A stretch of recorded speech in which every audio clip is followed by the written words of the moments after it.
believe in yourself, dare to dream. If you are going to be dreaming, you might as well dream big. Yeah, definitely. You might as well dream big. But then some people say dreams are for free, and maybe in a negative way. Let's say dreams are for free. You can put a positive spin on that. So dreams are for free. With a positive spin, it means you can have a plan to take you to your dreams, right? Yeah. So dream big, have a plan. Napoleon from the 1800s, who said planning is everything, but plans are nothing. It just sounds contradictory, but the gist is that you can't go anywhere without a plan, but then you cannot just end on having a plan. So you have to act on your plan. Yeah. You have to actualize your plan. Yeah. So when you have a plan to get you to your dream, Yeah. take action. Yeah. Because the magic is actually in the action. A university, or let's just say a school, who is the client? It's a learner. Yeah. The learner is the client. So if there are no students, there is no university. No matter how important the lecturers with their PhDs may think they are, without learners, there's nothing. Yeah. And we have seen cases where universities shut down because they haven't enrolled enough students. Oh. So that again teaches you to say this center of everything we are doing, all this organization, all this mammoth structure is meant to support the learner, the customer, the client. Yeah. You come to business, my God, without customers, without clients, You won't exist. there is nothing. Yeah. There's no business. So you understand that clearly. So even when you are preparing your lessons, you have to prepare and present them in such a way that the learners Yeah. benefit. Yeah. So it can't be about you. Similarly, you come into business, if you want to make your business about yourself, you won't go anywhere. Yeah. The boss is the customer. So that again comes from academia. It's important to do your business with honesty. Yeah. Don't try to get rich very fast from one Yeah. deal. What actually sustains business is continuity, long-term transactions. So you have one customer, impress the customer so that every time they need the service, they think of you and not the other guy. And this is possible if you do genuine, clean, honest business. You don't shortchange your customers, True. your clients.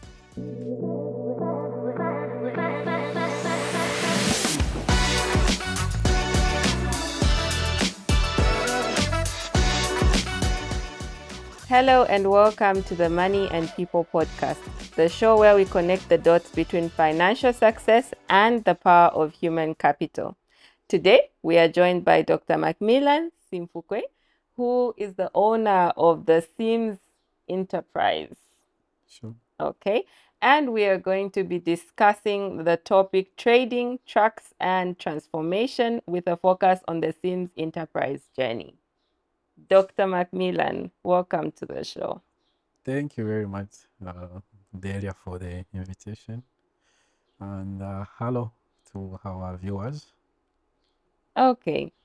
So we have the pleasure of knowing a little bit about your background, but to the audience who don't know, who is Dr. Macmillan Simfukwe?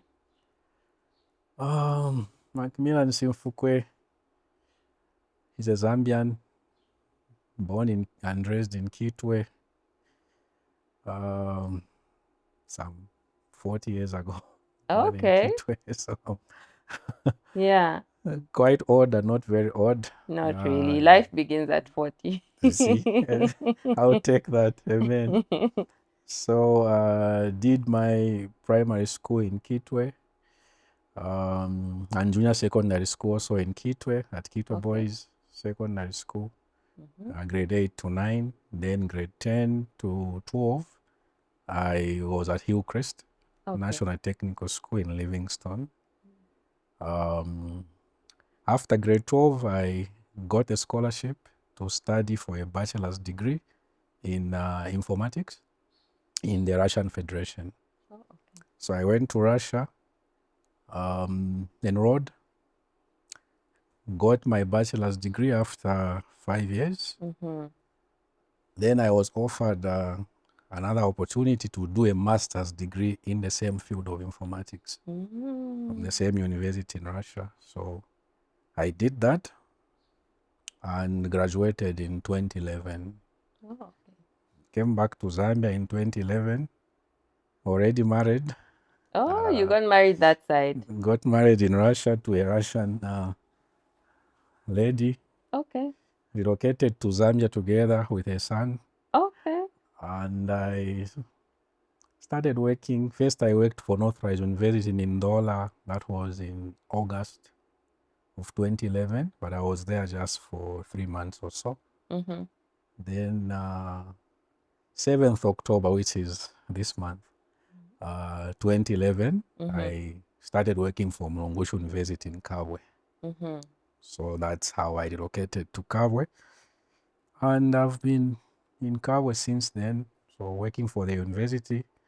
After I'd worked for Mlongosho University for 3 years, I got a scholarship again from the Zambian government through, that time it was called the Bursaries Committee. Now I think the name is Loans and Scholarship Oh, Board, higher something like that. education, loans and scholarships. Okay. Sure. So the same entity that has that had sponsored my education at undergraduate and master's level, this time they gave me another scholarship to do my PhD in China. So I went to China in 2014, started my PhD studies. I was on study leave from the university. So in 2018, I got my PhD in computer science and technology. Came back, continued to work for the university. Okay. But alongside the job at the university, I was in business, and I will say more about that along the way as we Okay. conversate. Okay. So basically, that's all. On the personal side, so I'm married.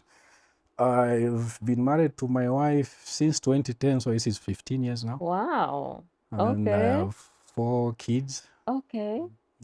with my wife. Okay. So That's interesting. So I'll go a little bit, I'll take you back on your journey. Did you always want a career in informatics, computer science? Was it something you always wanted growing up, or how did you come to this career path? okay. So when I was when I started school in primary school, maybe it may not sound very humble, but I was a very good student, Okay. like gifted student. Yeah. So everyone used to tell me, you should be a medical doctor. Yeah. Apparently, in Zambian circles, the most gifted people should be medical doctors. So my parents, my teachers, everyone. Yeah. And I took it like I should, and I am going to be a medical doctor. Yes. So along primary school, secondary school, until somewhere around grade 11.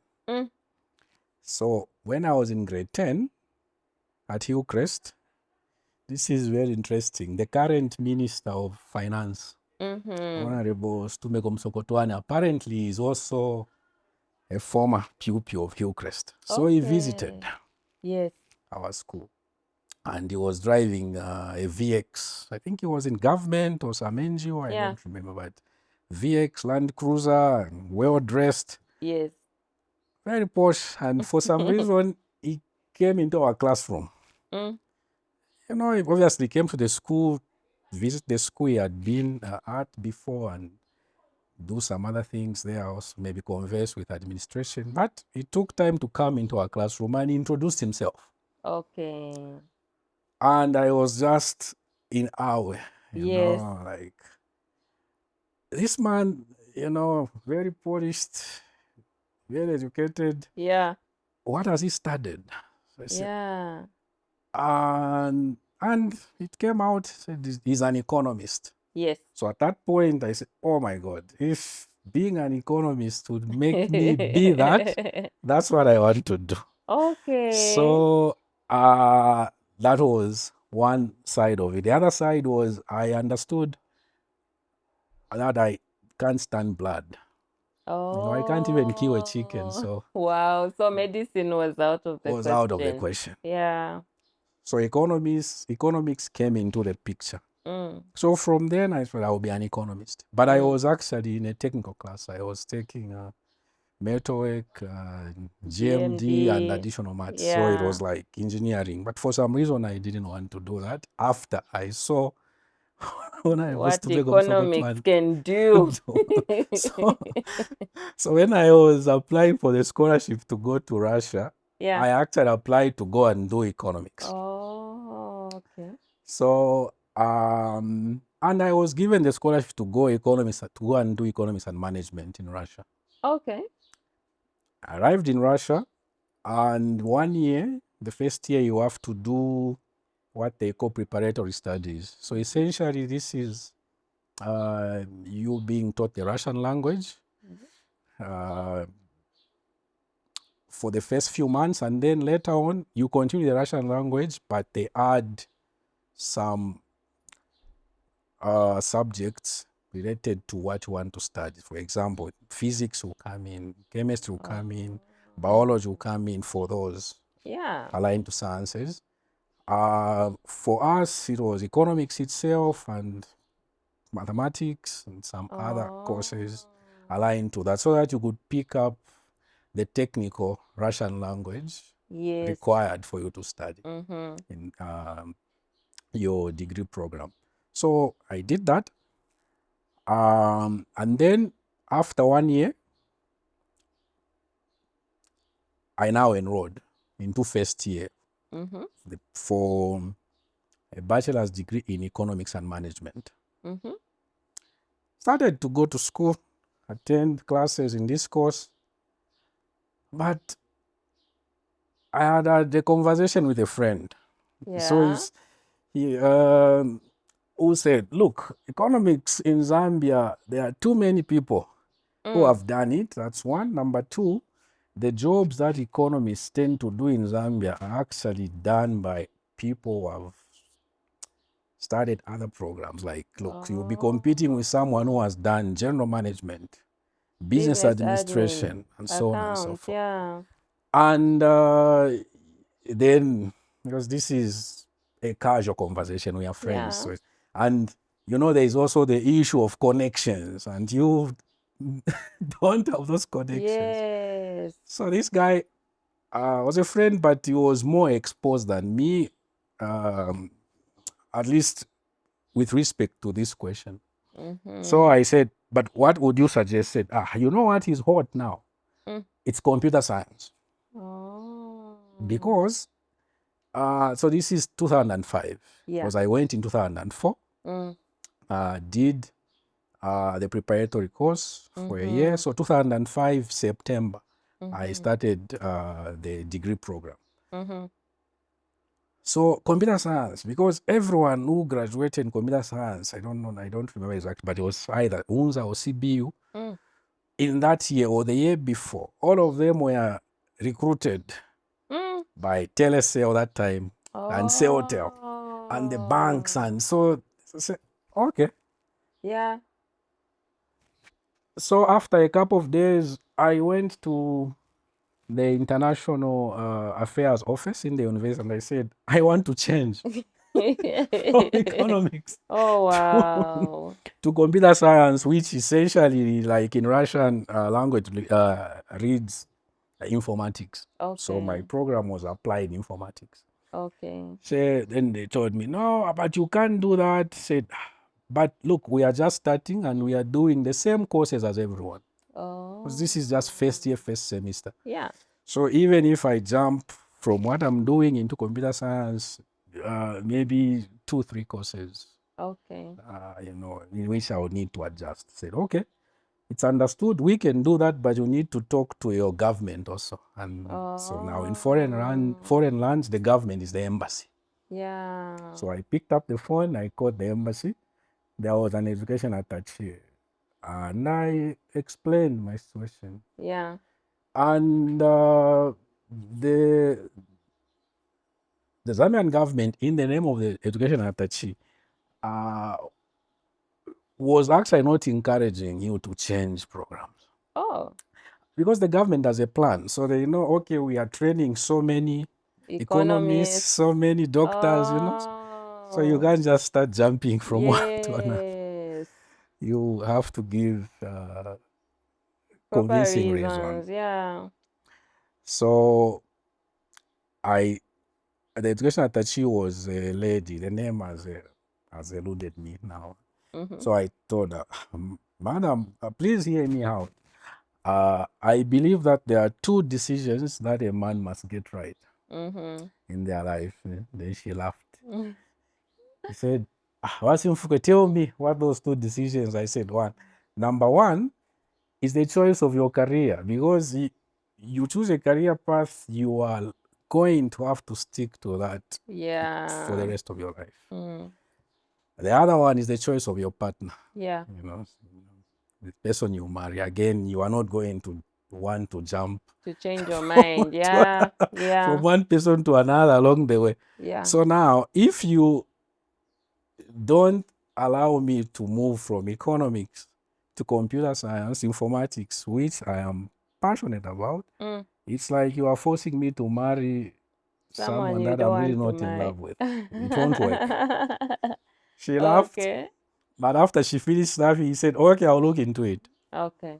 I went back and, long story short, she talked to the university, and that's how I moved Oh, from okay. economics to informatics, Okay. to applied informatics. All right. And the rest is history. history. So for me, it's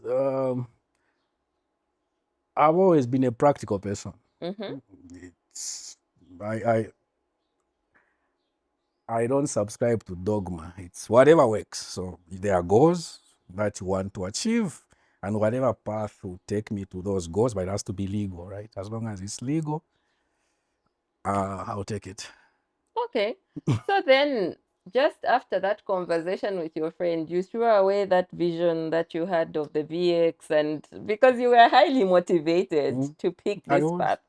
So you were convinced just by that one conversation. Okay. Imagine.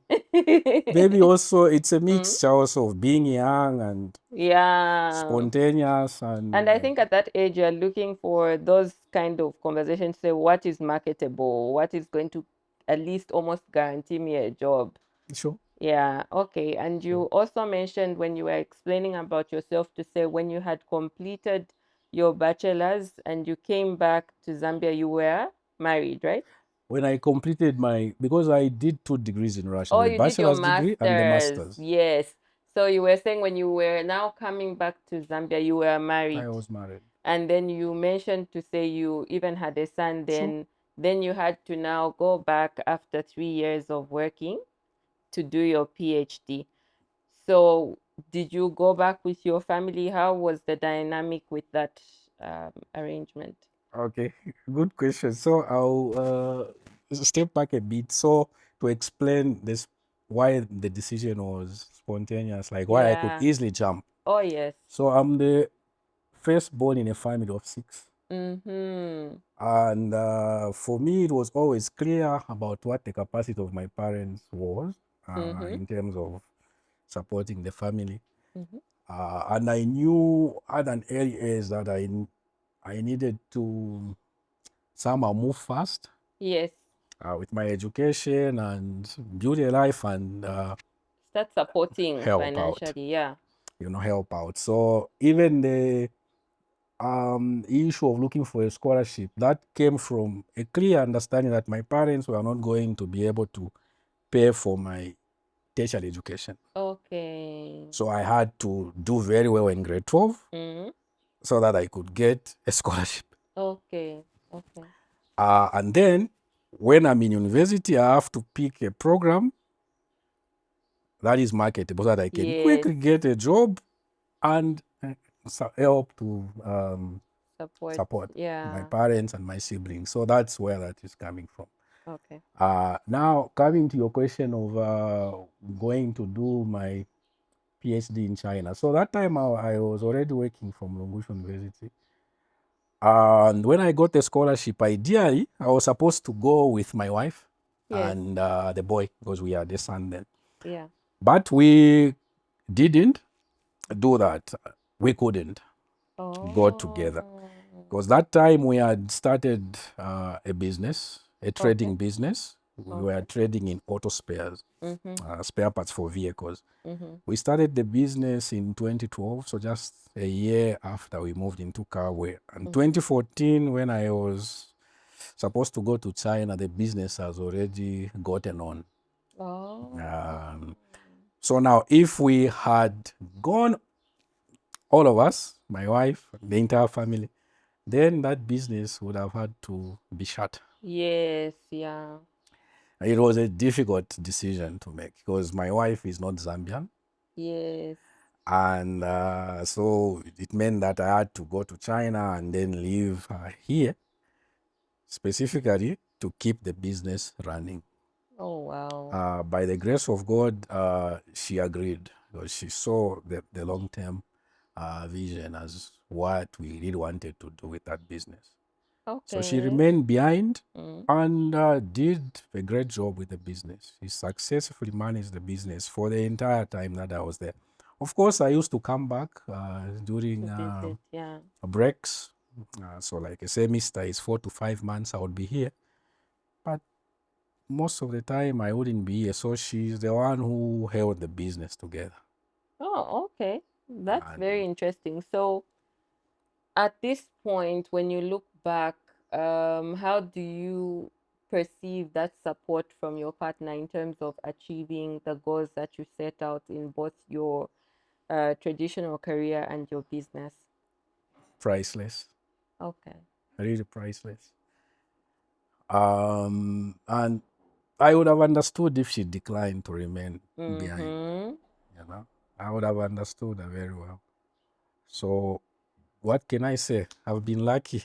I married the right Yeah. person. Yeah. I've just been lucky. Okay. And up to now, she's very instrumental in the business. Yeah. Really instrumental.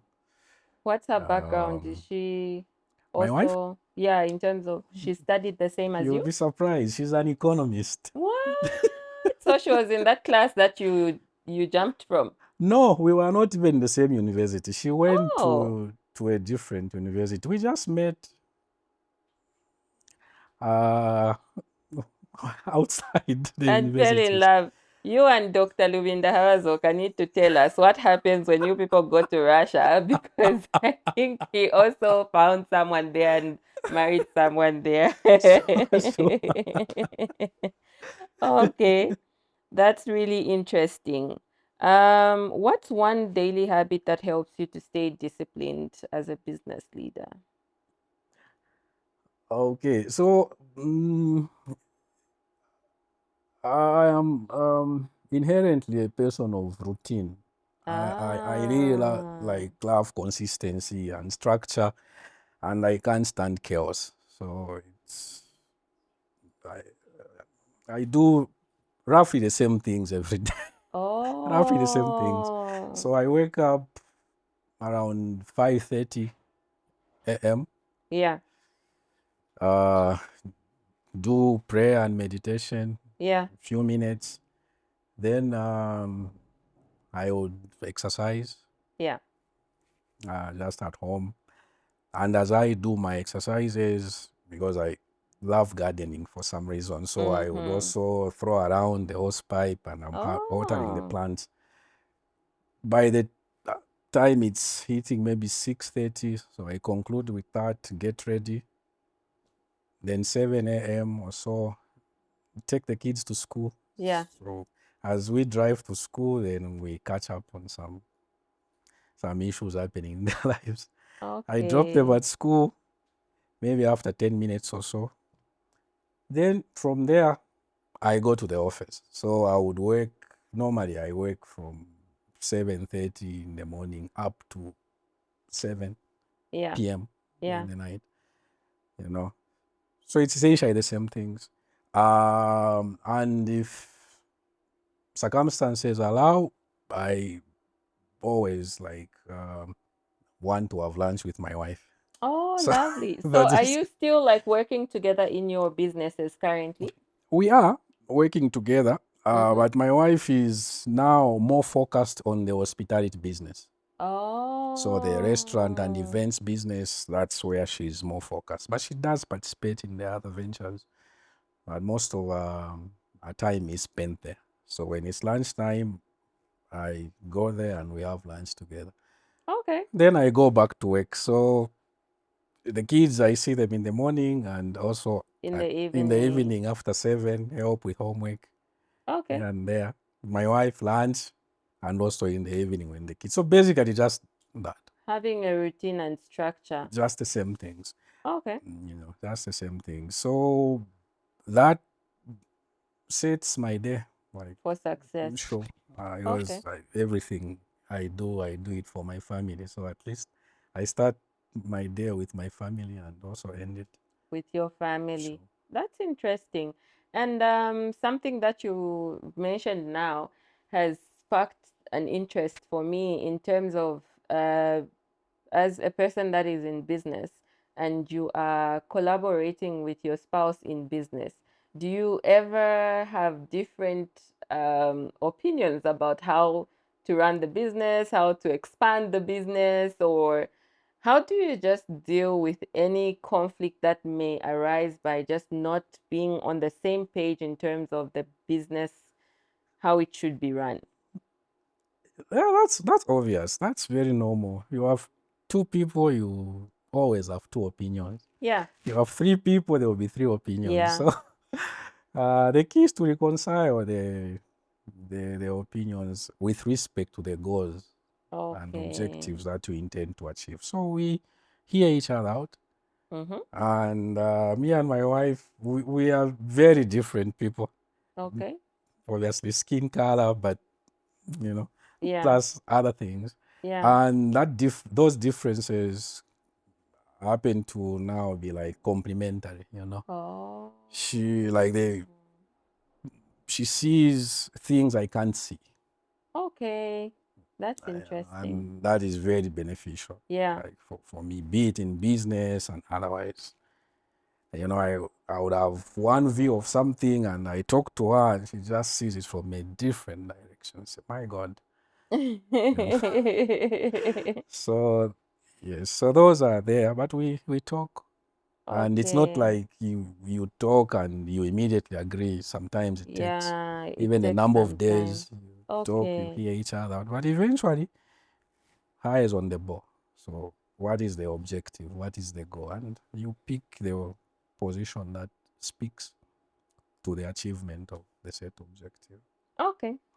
So I'd like to take you back to your journey now. So you're done with your PhD, you come back and you continued working as a lecturer Sure, together with the business. sure. Okay, so at what point did you then decide that you want to go into your business full time?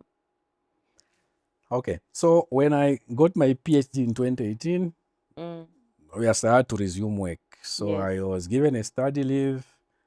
And this is standard procedure from government and government affiliated entities. So you'll be bonded. So you Mm-hmm. spend 4 years studying, you have to give 4 your years. employer 4 years. Oh, So okay. when I came back, the business had grown. The business had grown at that point, and I noticed a few things.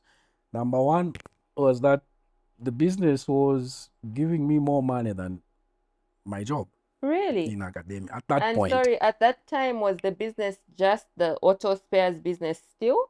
No, no, we had gone into transport.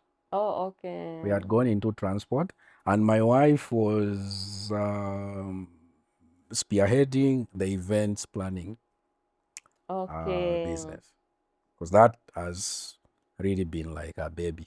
Oh, So okay. we had those things How did you running. decide which business ventures to go into? Because I, Uh-huh. I forgot to ask this.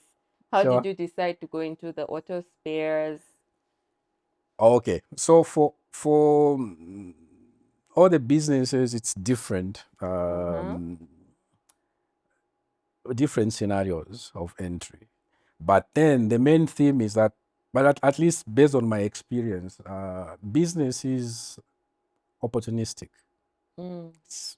That has been my experience. Of course, there is planning, there is strategy, but for me, it's usually opportunistic. You see an opportunity in the market, you seize it and act on it.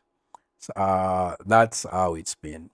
But then here, because there's this question that has come on top of the other one. So the on top of the other question about how the decision to leave. Yes. Now to go into these different spheres. So like the auto spares, the trading part. That one, when we started in 2012, the situation was different. The issue was, okay, I've started working, I'm married, I have a child, I have got parents, I have siblings, I have to help, go to school. I look at my salary, but I still have those responsibilities. Yeah. So, and this I think is a common situation for a number of Zambians. Yeah. So you get paid on the 1st of the month, by 10th or 15th, your money is gone. It's gone, but the problems and the phone calls are not going. Are there. So, yeah. So I thought about I have to find a supplementary source of income. Yeah. It's the only way. Then the obvious thing was maybe software development, because I'm an IT person. Yeah. Software development, something IT related. But I looked at the market, that this is 2011, 2012. And being in Kabwe, maybe if I was in Lusaka, it would be different. By being in Kabwe and to sell software to who? To sell ICT solutions to who? So my reality was in Kabwe. So it was clear that I couldn't do that. But there's another reason. The other reason is I want to step into business to supplement my salary, right? Yeah. So I need something that can give me money fast, roughly on a daily basis. So but if I go into ICT solutions, first, the other thing I've explained, but also the fact that maybe I'll be paid after 2 months. Yeah. Okay. So that killed it in there. The second option was because I was always coaching people, friends, siblings, classmates, from primary school, secondary school. When I was in university, the same thing. Yeah. Help my friends to do projects. So and then I was now at this time already a teacher, a lecturer in the university. So I felt, I think I can just offer tuitions to grade 12s and grade 9s, because I know how to teach. Yes. Okay. I'll get the books, do a bit of revision. I should have the material. Yeah. All I need to do is to find a place to do that from. And it won't need a lot of money. Yes. Why I didn't do that is, okay, I understood I have to prepare my lessons for the university and then also for these tuitions. I won't manage. And the time. It will be too much. So trading was the obvious thing because it's not a capital intensive business. Yeah. So I could easily step into it without putting in a lot of money. And then if I could find a trusted person to stand behind the counter, then I may not need to worry that much. I could succeed because I knew that I won't be able to commit fully to the business because I have a full-time job. Yes. Okay, so roughly the whole day I would be at the university and I only come to the shop after that. So that's how we got into trading. But then the transport and also the events plan. The events planning is, so my wife happened to have a wedding dress. How she happened to have that wedding dress is a long story. Okay. Someone, a relative of one of our employees, because at that point we had the number of employees in our auto spare business, borrowed the dress. for a wedding. Mm-hmm. Then at that wedding, some people saw it and they asked where the dress had come from. So I said, no, it's from the madam. So that's how she started renting the dress. Yes. Then the obvious issue was you only have one type and one size. Oh, people wanted more options. Sure. Now, when she started doing that, I was still studying in China. So I could easily buy wedding dresses from China and bring them. So that's how my wife's business got on. Okay. So from that, it was, do you also sell engagement rings? Do you also, so everything wedding related? Do you have chairs to hire? And would buy. So that's where I'm coming from when I say business is opportunistic. So people would come and tell us, try this, try that, try this. Okay. Sure.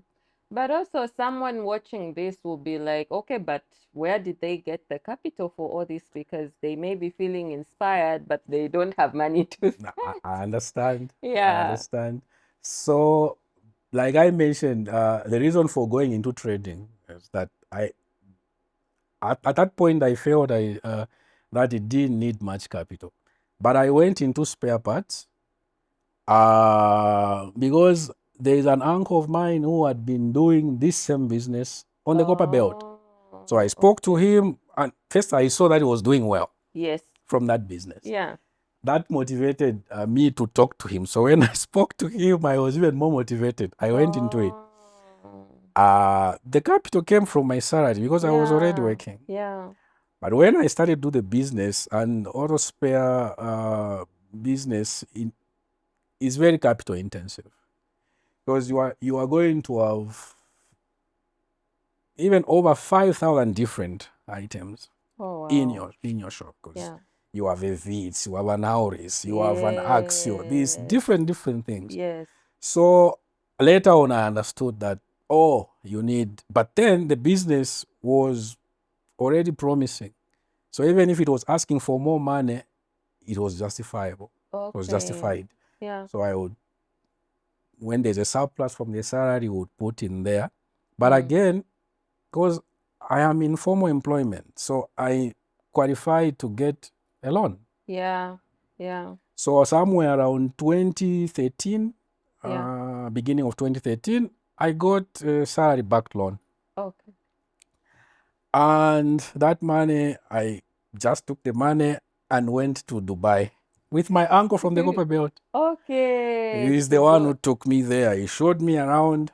I met the suppliers. The business, yeah. And we brought the products. And now it's just picked up. You know, and some of the suppliers I met then, we are still partners today. We are still in business together with them. Wow. So the capital came from the salary and the loan. And that loan, by the time it was cleared, I think 5 years later, the business had already gone. It had boomed. It had already gone on. Okay. And then in terms of moving to transport. Yeah. Also, the same thread of thought where I'm saying business is opportunistic. So there is something I did when I graduated from Russia and heading back to Zambia. I set myself a goal to say, after working for 5 years, I should own my own house and live in it. Yeah. How I was going to do that, I didn't know, but it wasn't even important how I was going to do. But the goal had to be there. Yeah. The goal had to be there. So I started working year one, and probably that's also part of the reason as in why I had to go into business, apart from what I've already mentioned, the responsibilities from the family and everything. So around 2014, I managed to buy a plot. Then I started building the house, and we actually still live in the same house today. Okay. So when I started building that house, and this is known, right? So I had to transport materials from the market or to the plot. And I just saw how much money I was paying these guys for transportation, how often I had to do it. Then through that process, I got a like acquainted to some of these guys, and we started talking. So they would be. Then I'll go into detail. So how much money, do you make? How much money do you give to your boss? They will tell me. I say, my God, maybe we can also try this. Yeah. But this is 2014, 2015, because it took us 2 years to build the house. Okay. So 2016, somewhere July, I think 1st July or so, we moved into that house. But we were not able to actually buy the light truck. Everyone in Zambia calls them canters. Yes. Whether it's a Toyota, a Dyna, it's a canter, as long as it's a light truck. So the motivation, the inspiration happened in 2014. But we didn't have the means to do it until 2017. Okay. 2017, that's when we managed to marshal up some resources to buy the first unit. That time I was still in China, and I remember clearly did this internet thing. Then I asked my wife to go and put some money in the bank. Then it was done. And when we received this canter, started working, and everything was aligning with the plan. I said, oh my God, this is good, this is good. But along the way, after a few months, I realized that I had made a mistake. I bought a canter with an automatic gearbox instead of a manual gearbox. Oh no. So apparently, because I didn't know. Yeah. Apparently, automatic gearboxes don't do well in lifts, because the people who drive these vehicles, they are not gentle. They don't drive them the way you drive your car. Yeah. There is overloading, there is this, so the gearboxes die. Oh no. So after like 6, 7, 8 months, the gearbox died. And to repair an automatic gearbox in Zambia, very few people are able to do it. So you realize, oh my God, this mistake. But what do we do? So we had 2 options. We could throw in the towel and stop doing the business. Yeah. Or learn the lesson and just improve on that. So we took the second route. We bought the second vehicle and did it properly. This time we bought with a manual gearbox. Okay. And now our expectations we are justified. So we just grew from there. Okay, so tell me about the Sims enterprise today. Today, what we have. Yes. So we are in trading the same spares for vehicles. We are doing that. But in trading, we are also in hardware. Okay. So any hardware product you want, we have cement, towel fix, towels, all that. Then also in agro products, so like seeds, fertilizers, we are also selling that. Then we are in transport. In the transport line, we also have the big trucks. Yes. The 30-ton trucks, the Volvos. Are you doing like transportation? Sure. We are doing transportation, but this one, because the canters or light trucks, those are essentially just within Kabwe and surrounding areas. The big ones, they do now national. So sometimes even international. Like we have done a lot of work between like Congo and South Africa, ferrying stuff from South Africa into DRC. Okay. Then there is the events and restaurant business. So from the wedding dresses, it grew to a point where we were able to build our own place. Yes. So you come there, you can have a wedding. If you want outdoors, you have it outdoors. You want it indoors, we have a shelter. Then if it's a birthday, you want to have it by the poolside, that is there. Okay. Then with time, we have gone into some real estate. Low-key. Thing, a shop here, a shop there, a house here, a house there, and people. All these are in Kabwe. All these are in Kabwe. The trading business, we have an outlet in Solwezi. Okay. Sure. Sims Auto Sims. Spares. Sims Auto Spares and Hardware, we are in Solwezi. Okay. Everything else is just in Kabwe. All right. That's interesting. Now, with all these business ventures that you're in, obviously, you faced some challenges in the early days. Sure. What are some of those challenges and how did you overcome them? Okay. Very good question. Challenges are obvious in life. But before I answer that one, let me finish. There is one question that is hanging. Okay. Where you asked about the decision to leave the university and go into business.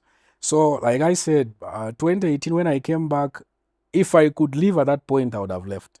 Oh. Because, like I said, few things. The business was making more money than my job. The business had grown and it needed more of my attention than what I was giving it. But I couldn't. So I had to do the 4 years with the university for the bond issue. So I did that. And after those 4 years, I left. But then I don't look at it like, I left because I don't need a job anymore. No. For me, I look at it this way. I worked for Mlungushu University for 10 years plus. Yes. Then I switched jobs from Mlungushu University to Sims Enterprise Limited because I didn't come to Sims to sit. Yeah. No.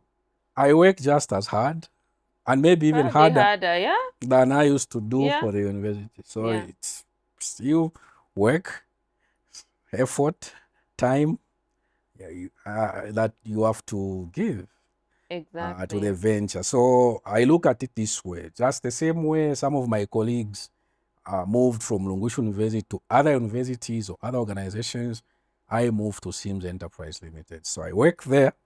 I get a salary from there. Yeah. And I'm not retired. The company even makes NAPSA contributions for me, so I'm still working. The only difference is I work for a business where I happen to have ownership. That's okay. Cool. And getting back to the challenges. The challenges. Yeah. So I'll say something rhetorical. So life in general and business in particular, it's just all about challenges. It's essential about solving problems. And when you solve the problems, then you see the benefits coming, you see the results. So if you take like the starting part for the auto spare trading business in 2012, my God, just to find a shop in Kabwe. Because Kabwe is a small place. Yes. All serious business in Kabwe happens in the CBD. So you have to be present in the CBD. It's not like Lusaka where in Avondale you can there's focus on that market. A more there, a market here. Oh my goodness. There you have to be in town. So now find a shop. And since you are doing trading, you have to be road frontage. Yeah. Because location in trading is everything. Yes. It's a challenge. Very difficult thing. And now, even if you are lucky enough to find that place, you may not be able to pay the rental. Yeah. So also too expensive. Over the roof. So I got lucky with that. A friend of mine was already in trading, and he offered me an opportunity to share the shop space with him. Oh, okay. And then we would split the rentals in half. That really helped me out because otherwise I wouldn't have found the place or even be able to pay the rentals. So that's how we got started. We were sharing the shop space. Eventually, this friend of mine decided to stop doing the business, and then I remained with the entire space. And we are still there in that same shop. We are still trading from that shop. Despite having also set up in other locations. Because in Kabwe, we actually have 3 shops. So 2 Really? auto shops, Yeah. then 1 hardware shop, Oh, just in okay. Kavu, 1 hardware and agrovet shop. The other challenge at the beginning was the capital. But that one, like I already explained, so the salary and the loan really like helped a lot. If we are to talk of later on and today, like in transport, again, when you look at transport, so for the canters, from afar it looks like it's the same business, but running or operating canters is very different from operating 30-ton trucks. Oh. Very different. Because the small, the light trucks, the canters, they are working around car where you have an opportunity to even check, see what is happening. The driver would come in, there is a problem. But the big vehicles, they go far. Yes. And you don't have the same control. Yeah. So you rely more on the driver. Yeah. It has to be a sober-minded person. Yeah. And now I think the biggest challenge in transport in general is the driver. The driver can make Or break your break business. your Yeah. business. So you have to have a good system in recruiting drivers. And when now it comes to the big trucks, there's even an added risk. Because these are expensive vehicles. Yes. You know, these are expensive vehicles and crashes. You know, so insurance is a must. Insurance. Then you are also carrying goods belonging to other people with a lot of money. Yeah. You know, the mealie meal is not yours. The fertilizer you are carrying is not It's yours. not yours. The driver, we have had situations where the driver steals the product. Yeah. You know, or crashes the vehicle, and the people, what do? They come and They start looting from the vehicle. they load. So again, insurance will help Yeah. in that. So these challenges, they are there. You have to address them.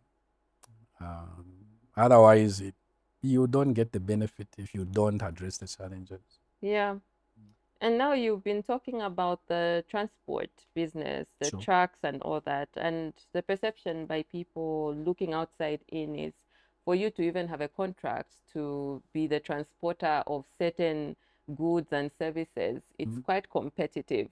And the perception is you need to know someone. You can't just do things straightforward in this space. But what has been your own experience in terms of how do you even win business? You are a new player. A lot of these big trucking companies, Bax haulage, blah, blah, blah. How do I win a tender or how do I win a contract without having to grease someone's hand? How do I still uphold my integrity while trying to grow a business, especially in certain competitive industries? Sure. Yeah. Very good question. So on the issue of the sector being competitive, yes and no. So why do I say that? So like when we started, again, the issue of going back to the issue of business being opportunistic. So we were just in light trucks. Yeah. But then Kabwe in Central Province in particular, it's the economy is anchored on agriculture.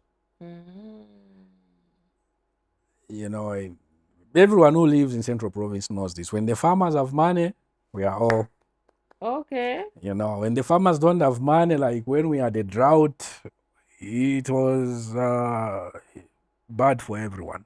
Okay. So I noticed that we had a number of milling companies in Kabwe. And these milling companies, when you go around Kabwe, you wouldn't find their product. So all of them were working for DRC. So this is 2019, 2020, around that time. So we bought the first truck around 2021, and we went to one miller That's again the beauty with Zambia. So no email, just ah. You Yes, just showed up. wamdala mulishani wino no Mm, ndiye mwanamulero nga abantu imyotoka ndelomba nga tumwamika go paline. mm. So it's that level. Okay. And now this is a person that I already knew. Like Yes. we had known each other before. So, no problem, waiche. Twarangwe go paline. So Okay. we started like that. Yeah. And we would load from there, take to DRC. But Yeah. then on the issue of challenges, somewhere going towards 2023, there was a ban Export. of cornmeal to DRC. Yeah. Oh my God, it was difficult. We stayed like 4 or 5 months. No business. No business. All the millers in Kawa had actually shut down production because the no. market was gone. So even for transporters, there was nothing. 4 or 5 months now, you have to pay salaries because these your drivers are on contract. Yes. They have to be paid. Ish. So it was a difficult period, but now this is going to speak to the point you raised of how,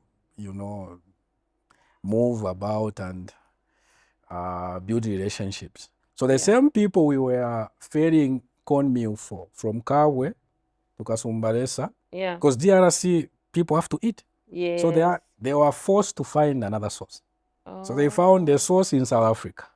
Then they came back to us. So because we had worked well with them, Yes. transporting their cornmeal from Kawe to DRC, they said, gentlemen, now we are ferrying from South Africa to DRC. Can we work together? Oh. So here it's important to do your business with honesty. Yeah.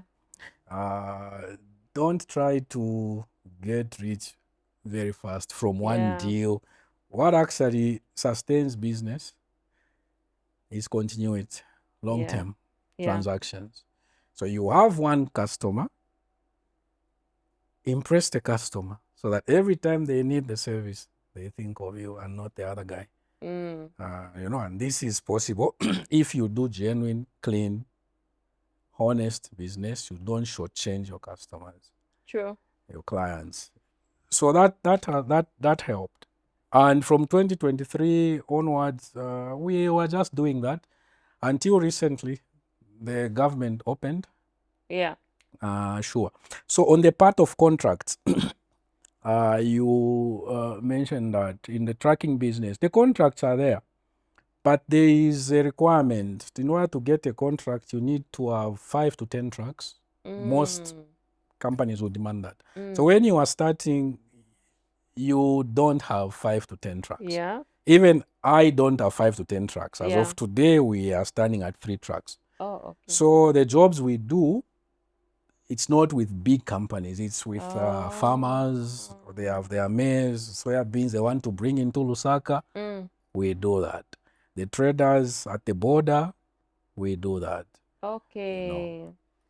But I think even when someone has reached a level where they can get contracts, the same thing if you are doing straight, genuine, clean business, I'm sure everyone would want to work with you.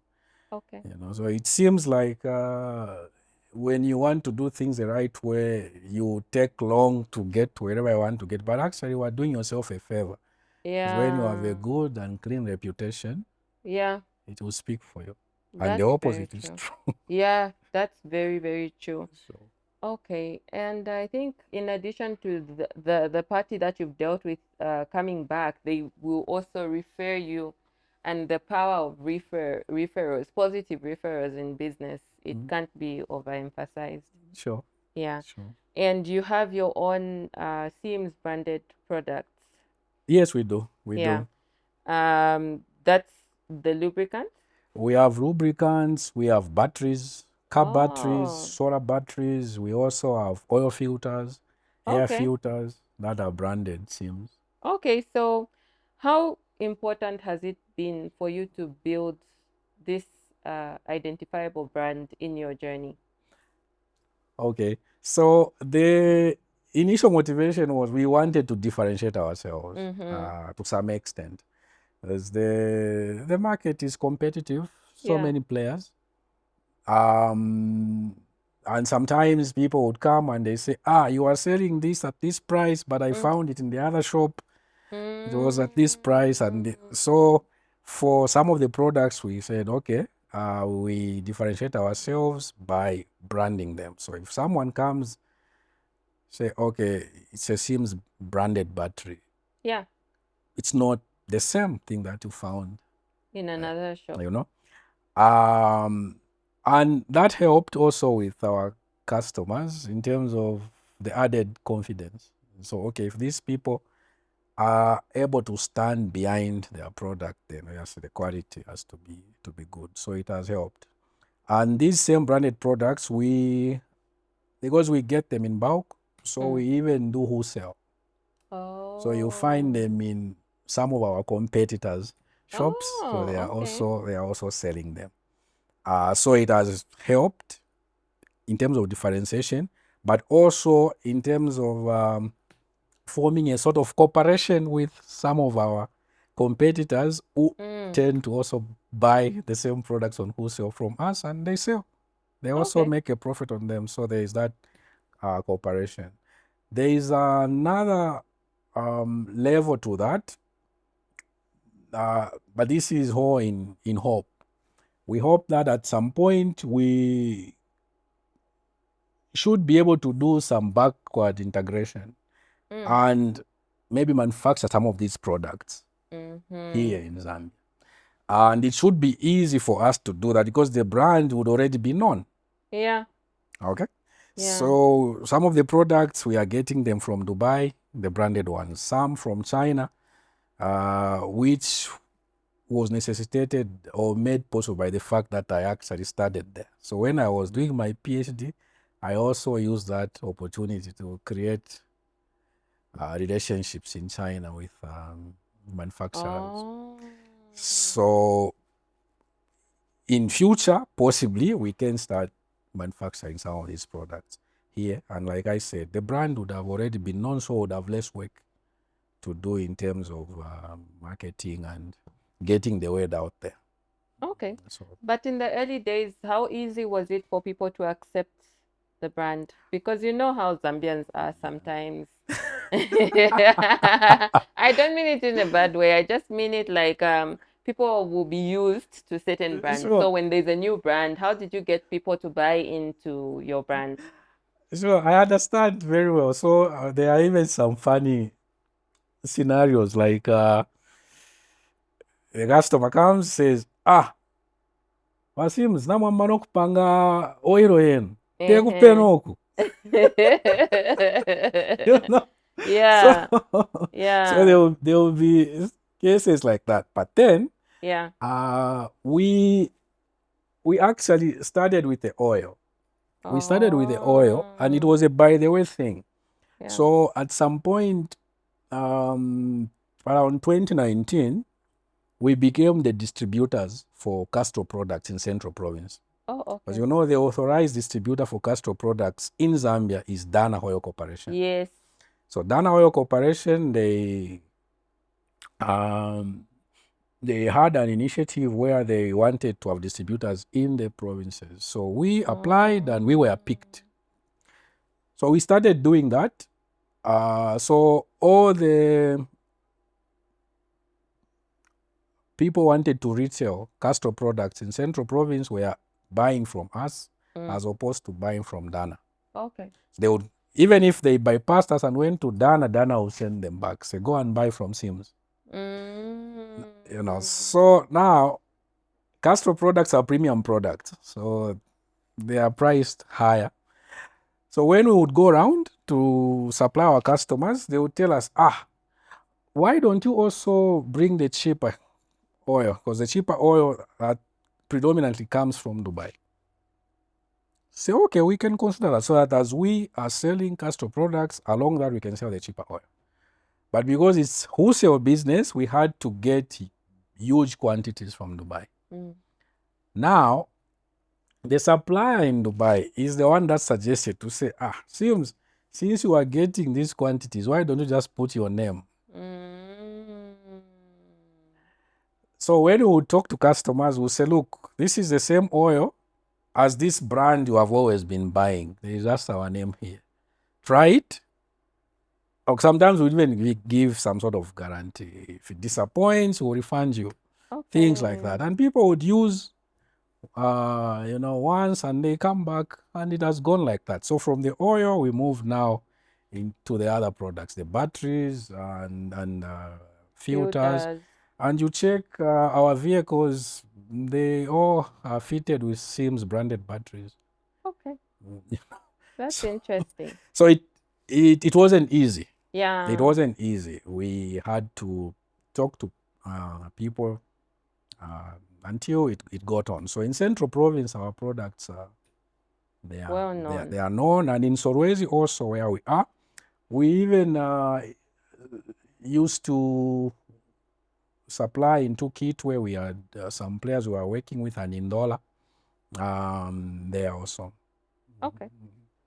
So when we talk about your businesses, they are in different sectors, right? Sure. So how do you maintain your businesses? They keep on performing without losing focus on the bigger picture.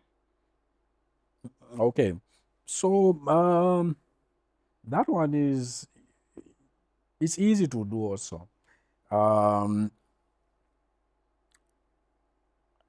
Obviously, I'll take it you mean in terms of management, like this. Yes.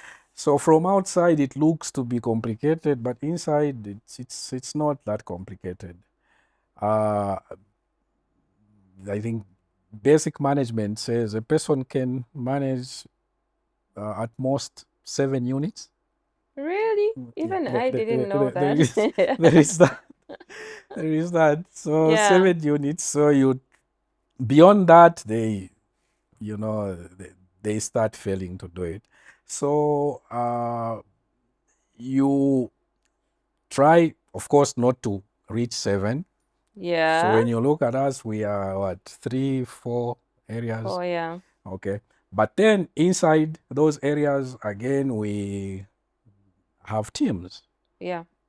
So the key is to have a management information system. Now, when we say management information system, we are not just talking about people. It's processes and some tools, some technology here and there. Yeah. And roles, roles and responsibilities. So for example, for every shop or in every shop, there's supposed to be a supervisor. Then under that supervisor, there will be 3, 4 people. So myself, I talk to that supervisor. Sometimes I may talk to those other on the floor, sales people, but most it's a supervisor. And the supervisor knows which reports to furnish me with. And for the events, restaurant business, there's a head chef, and there are other chefs under him. There is a bar, best 1 or 2 people in charge of the bar. Then you have a team of waiters, also with a supervisor. Someone in charge of the garden, because essentially the business is about beauty, so you have to keep the place beautiful. So for transport, for the light truck business, there's a head driver. Oh, okay. For the big truck, there's also another head driver. Okay. Sometimes the other drivers may want to come to me directly, but depending on the issue, you say go through the head driver. Oh, okay. Then vehicles, they're always breaking down. So we have a group of mechanics, a team of mechanics. There's also the head mechanic. Yeah. So you say we need these tools and this and that. So that way. So you have a team, and you cannot be an expert at everything. Yeah. So you have a team, and people are experts in their own areas. Then you move together. But then they're supposed to be goals. They're supposed to be goals. So every business is supposed to have goals. So we do, ideally, people talk about 5-year plans, but we haven't done that. Normally we have 2-year plans. Oh, like a strategic plan. Sure.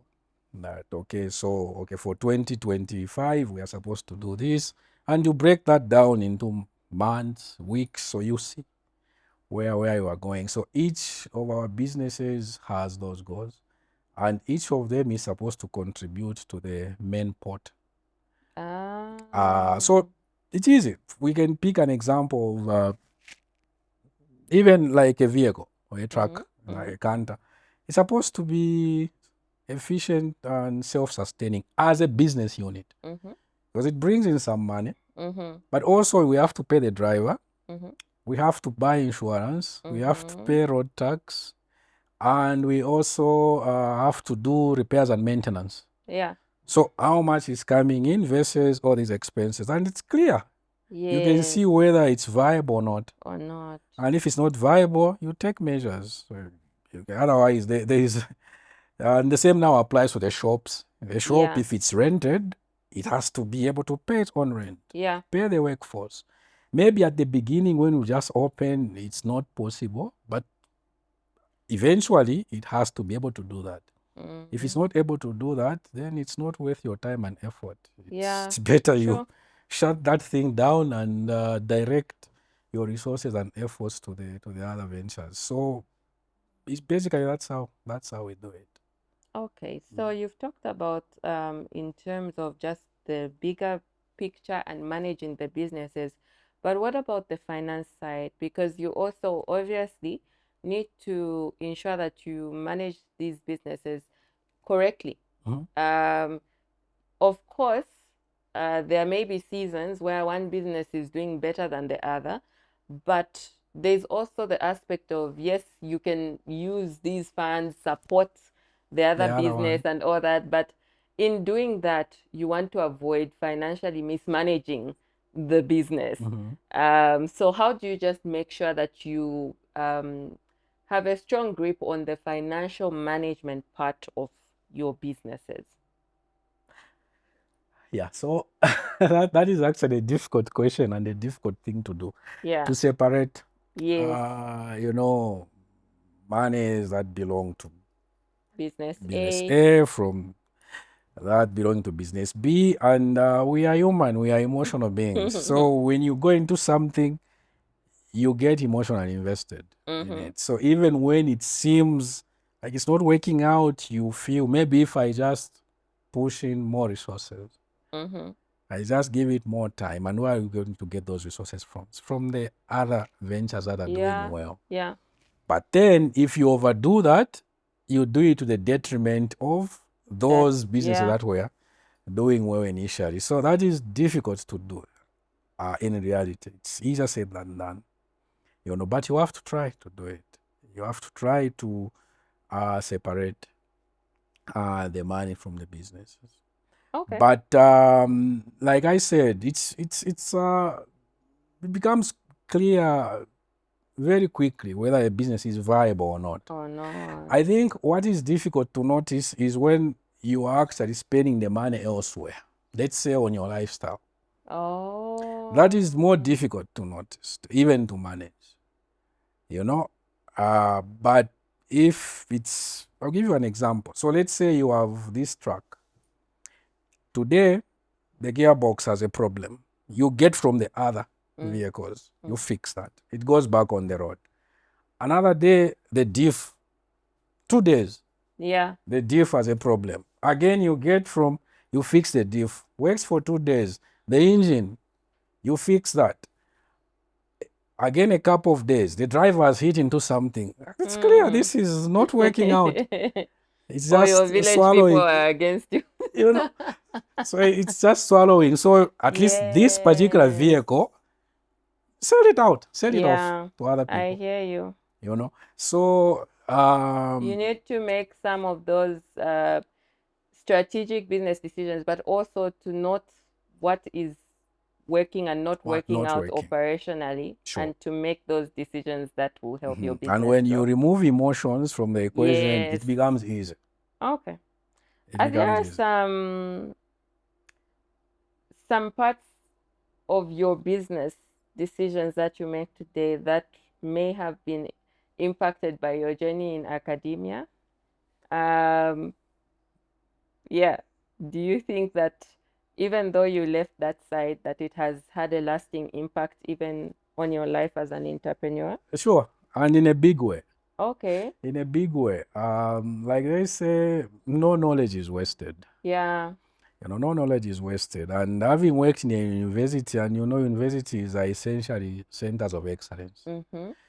So the first thing I learned working in the university is just how to organize work processes. So because universities are meant to be highly organized. Yeah. You go to a university, you find they have schools, maybe Yes. 5-6 schools. Inside of those schools, there are multiple departments. Yeah. In each department, there are now lecturers, another personnel, and there are programs running. Then there are students. And you have to do a timetable for classes and a timetable for exams. So that kind of organization, business processes, how to structure them, streamline them, that planning. At the beginning of the academic year, you always have a board of studies meeting. You plan it out. At the end of the year, again, you have board of examiners meeting. So that kind of planning and also monitoring. You need that in any business, and to an extent, even in personal life. Yeah. So that came out of that. The other thing is when you look at a university, or let's just say a school, who is the client? It's the learner. Yeah. The learner is the client. So if there are no students, there is no university. No matter how important the lecturers with their PhDs may think they are, without learners, there's nothing. Yeah. And we have seen cases where universities shut down because they haven't enrolled enough students. Oh. So that again teaches you to say this center of everything we are doing, all this organization, all this mammoth structure is meant to support the learner, the customer, the client. Learner, yeah. You come to business, my God, without customers, without clients, you won't exist. there is nothing. Yeah. There's no business. So you understand that clearly. So even when you are preparing your lessons, you have to prepare and present them in such a way that the learners benefit. Yeah. So it can't be about you. Similarly, you come into business, if you want to make your business about yourself, you won't go anywhere. Yeah. The boss is the customer. So that again comes from academia. The other thing is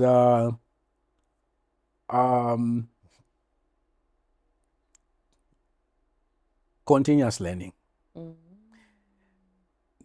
Continuous learning and continuous improvement. Because again, when you are employed in a university, you are not just a lecturer. You are employed as a lecturer stroke researcher. So you have to do some research.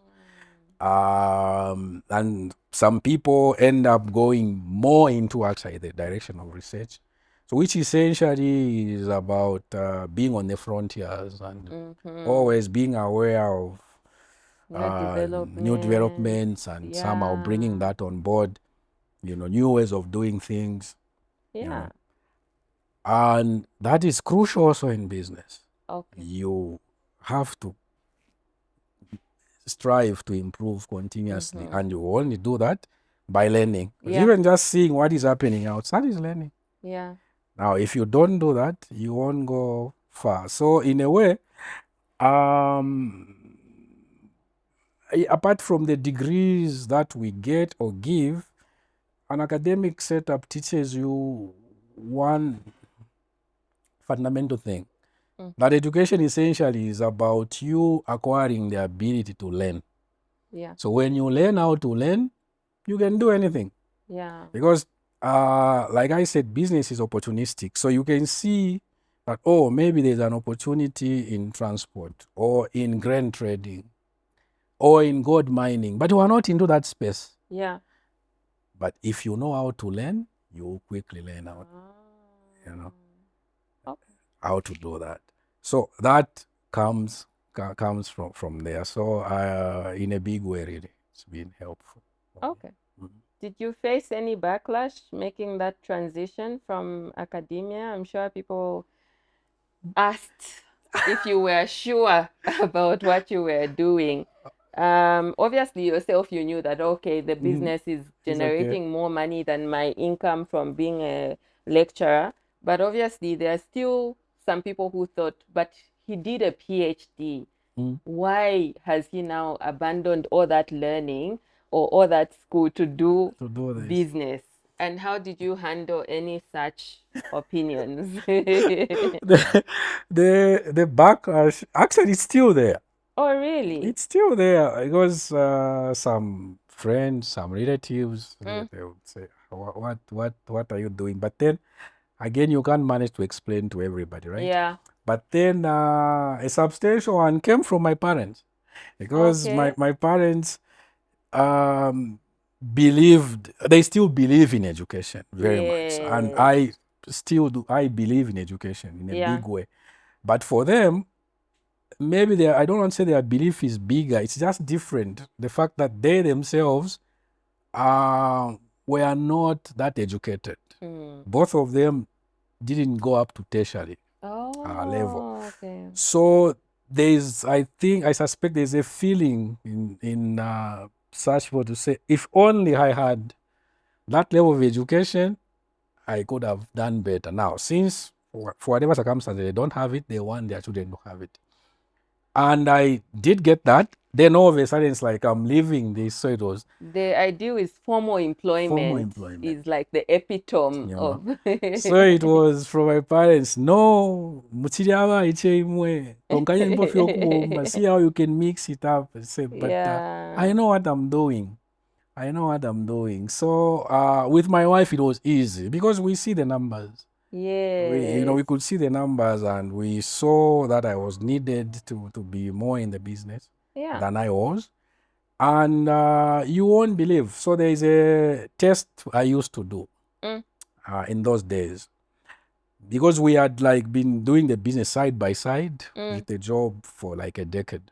So at some point, I would deliberately not get my salary from the university. So like the account is credited, I get a message, the salary is in, but deliberately I wouldn't get it to check if we could survive as a family without it. And we did that over and over. So when we made the decision to say I'm leaving, we really knew what we were doing. Tried and tested. You see, but then for people from outside, it looked different. So I still get that. Okay. How would you get a PhD and the same thing you mentioned? So okay, for now, this is what I'm doing. But with my parents, I put it like this. Let me try to do this. If it fails, I'll go back and get a job. I still have my degrees. They haven't gone anywhere. But in a way, like I said, I am still employed. But that put them to say, if anything, I put them to a place of comfort. And you're still able to support them. So they, from that angle, even better, could see that this was working. Sure. For now, for now. I think we just need to change the perception, because that will be the future of it's that we can already see it now. That time doctors were high demand. Sure. Right now there are thousands of doctors graduating and some are jobless. So if we don't embrace entrepreneurship and people just being able to venture on their own, and we are hoping everyone who is educated should be in a formal job, we'll have a lot of unemployed people with papers. But we need to embrace self-employment, entrepreneurship. That's the future. Sure. Yeah. And just to add to that, so fast forward, I have a number of my relatives working in our business. You see? Who, and they are able to take care of their families. Now imagine if it was just you working in that one job. In the university. Yes. Then I would have to be sending them money for mini meal. From that one salary. No, I think we need to embrace the future. The future is going to be quite a lot of people just needing to start something for themselves. Sure. Now, today, if you were to give a young entrepreneur in Kabwe who's come to you with a 10,000 to say, I want to start a business, what kind of advice will you give them, having experienced the journey? Okay, so this one has to be from Kawe in particular. Okay, no, from From anywhere. anywhere, but obviously I know your heart is with With Kabwe, Kawe. having done all your businesses Sure. there. And why the 10,000 quote? Okay, 500 kwacha, let's make it more challenging. I was just kidding. I was just kidding. So, Okay. I understand. So,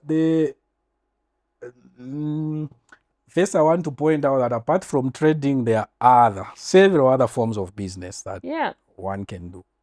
Because this business is supposed to be about saving the needs in society, and then in exchange you get paid for doing that. So this young entrepreneur, if they came to me, the first thing I would be interested in to know is if they have a skill set. Because you find someone maybe is a mechanic or is an electrician or he can do towers, he's a bricklayer. He already has a skill set that they can use as an anchor for a business. So that 10,000 kwacha will now just go into maybe a bit of marketing and procurement of tools. And you are in business. If the person doesn't have a skill set, also there are short courses that you can do. Like for ladies, you can learn how to do nails, how to do hair, you know. And afterwards, you buy also some needed equipment, maybe rent some space from that money, and you are in business. Sometimes you may not even need to pay for the education in terms of acquiring those or that skill set. You can work with someone, intern somewhere, even for free. You know, there is an happening salon. You go there, offer yourself. Maybe you may be taken in as a sweeper at the beginning. Along the way, they start to entrust you. Okay, do this, do that. You know, if it's bricklaying, you go and be, you know, and you are helping out. Oh, yeah, a helping hand. Yeah. You know, you learn. Then you can go into it on your own. So all that is business. The key is there has to be a skill set. You know, so if it's there, great. If it's not there, it's not the end of the world. You can acquire it. You can learn, and you would be in business. Okay. Sure. So that's apart from trading. But if you want to do trading, also you can do it. Okay. And when you think about your business in its entirety, Sims Enterprise, what legacy would you want to leave in the Zambian business landscape? Okay, so I will. It's a great and difficult question, but I will rephrase it a bit.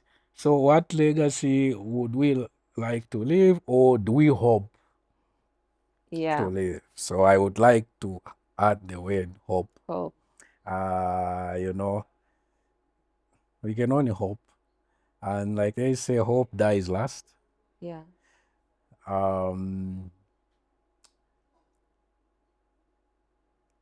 We hope to be an important business in Central Province. Okay. And when I say important business, I mean in terms of impact. Yeah. We may not be the biggest or the one with the most money, but we want to have substantial impact in Central Province. Then I'll elaborate on that. So, for example, if you are in Central Province and you want to do service and maintenance for your car, we got you. Yeah. Okay, we'll do that for you. If you are in Central Province and you want to build a house or improve on your house, You need construction materials. Yeah. We got you. Yeah. We'll supply you with that, and Yeah. we'll even transport it to you, Okay. to your plot. Okay. If you are in Central Province and you want to buy, you are in farming, you want to buy seeds, fertilizer, and other farm inputs, we got you. We'll give you that and also transport them to your location. And after the harvest, we also would like to help you transport your produce to the market. Yeah. If you are in Central Province and you want to have a birthday or you want to go on a date, Yeah. Wedding, Yeah. an anniversary, a party, again, we got you. Yeah. We have the facility for that, so Yeah. you For events. can come to us. So that's how we hope to do it. But the big word is Hope. hope. But we want to be of service, Yeah. to the community in Central Province, and we are sure, as long as we serve the community of Central Province well, everything else will follow. Okay. Sure. All right. And finally, for our listeners, you can speak to them directly. If they are to remember only one thing from today's conversation, what should it be? Just one thing. Okay. Believe in yourself. Believe in yourself. Dare to dream. And if you are going to be dreaming, you might as well dream big. Yeah, definitely. You might as well dream big.